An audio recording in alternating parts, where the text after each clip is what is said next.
how to edit a VPN network or profile on Samsung Galaxy S26 Ultra. Let's start the video. First of all, go to App Library. Here click on Settings app.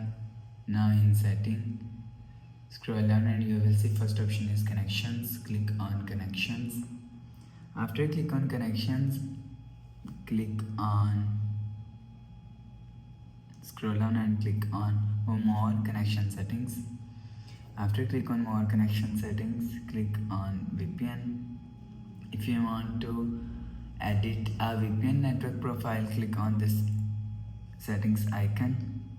If you want to edit, so you will edit from here.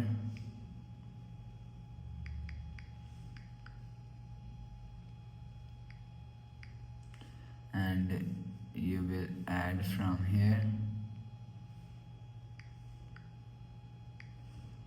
After edit, click on save. You will see VPN network profile is added. After the process, go back to home screen. So that's how you can edit a VPN network or profile on Samsung Galaxy S26 Ultra. If you like the video, please subscribe. Thanks for watching.